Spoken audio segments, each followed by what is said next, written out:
പ്രധാനപ്പെട്ട വാർത്തയിലേക്കാണ്. ജനങ്ങളുടെ ജീവനും സ്വത്തിനും ഭീഷണിയാകുന്ന വന്യജീവികളെ കൊല്ലുന്നതിന് കേന്ദ്ര സർക്കാരിന്റെ അനുമതി തേടാൻ മന്ത്രിസഭായോഗ തീരുമാനം.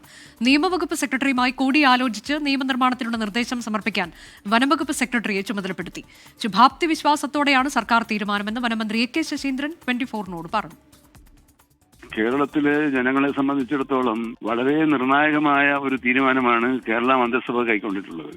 കാട്ടുപന്നികളെ വെടിവെച്ചു കൊല്ലാനുള്ള അധികാരം ചീഫ് വൈൽഡ് ലൈഫ് വാർഡന് നിക്ഷിപ്തമാക്കിയതുപോലെ അക്രമകാരികളായ മറ്റ് വന്യജീവികളെയും വെടിവെച്ചു കൊല്ലാനുള്ള ഉത്തരവ് പുറപ്പെടുവിക്കാനുള്ള അധികാരം സ്റ്റേറ്റിന് വേണമെന്നതാണ് തീരുമാനത്തിന്റെ കാതൽ. ഈ കാര്യം മോണിറ്റർ ചെയ്യുന്നതിന് വേണ്ടി വനംവകുപ്പ് പ്രിൻസിപ്പൽ സെക്രട്ടറിയെയും ചുമതലപ്പെടുത്തിയിട്ടുണ്ട്. ശുഭാപ്തി വിശ്വാസത്തോടു കൂടിയാണ് ഗവൺമെന്റ് ഈ കാര്യം തീരുമാനിച്ചിട്ടുള്ളത്. ഷഫീദ് റാവുത്തർ വിശദാംശങ്ങളുമായി. ഷഫീദ്, വളരെ നിർണായകമായ ഒരു നീക്കമാണ് സംസ്ഥാന സർക്കാരിന്റെ ഭാഗത്തുനിന്നുണ്ടാകുന്നത്. വിശദാംശങ്ങൾ.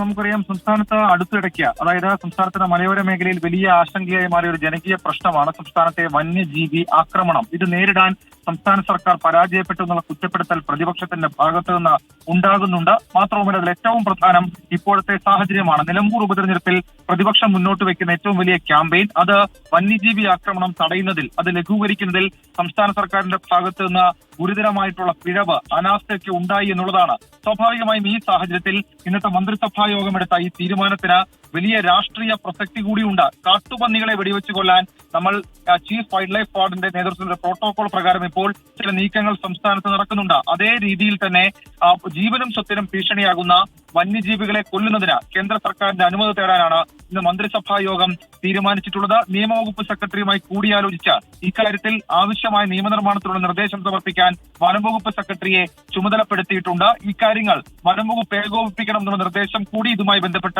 ക്യാബിനറ്റിൽ നിർദ്ദേശമായി ഉയർന്നിട്ടുണ്ട്. ഇനി ഇത് ഏത് രീതിയിൽ, പ്രത്യേകിച്ച് നിയമത്തിൽ ഇളവ് കൊണ്ടുവരണം, കേന്ദ്ര സർക്കാരിന്റെ മുൻ ശ്രദ്ധയിലേക്ക് കൊണ്ടുവരണം, അതിനൊക്കെ അപ്പുറത്തേക്ക് സംസ്ഥാനത്തെ സാഹചര്യവും ഏത് രീതിയിൽ കേന്ദ്ര സർക്കാരിന്റെ മുൻപിൽ അവതരിപ്പിക്കുമെന്നുള്ളത് ശ്രദ്ധേയം. അനുജ, ജനങ്ങളുടെ ജീവനും സ്വത്തിനും ഭീഷണിയാകുന്ന മുഴുവൻ വന്യജീവികളെയും കൊല്ലുന്നതിന് കേന്ദ്രത്തിൽ നിന്ന് അനുമതി തേടാനാണ് ഇപ്പോൾ മന്ത്രിസഭായോഗ തീരുമാനമായിട്ടുള്ളത്. അതിന്റെ തുടർ നടപടികളുമായി സംസ്ഥാനം മുന്നോട്ട് പോവുകയാണ്. നിലമ്പൂർ ഉപതെരഞ്ഞെടുപ്പിന്റെ പശ്ചാത്തലത്തിൽ കൂടിയാണ് ഇങ്ങനെ ഒരു നീക്കം എന്നുള്ളതാണ് ഏറെ പ്രധാനം.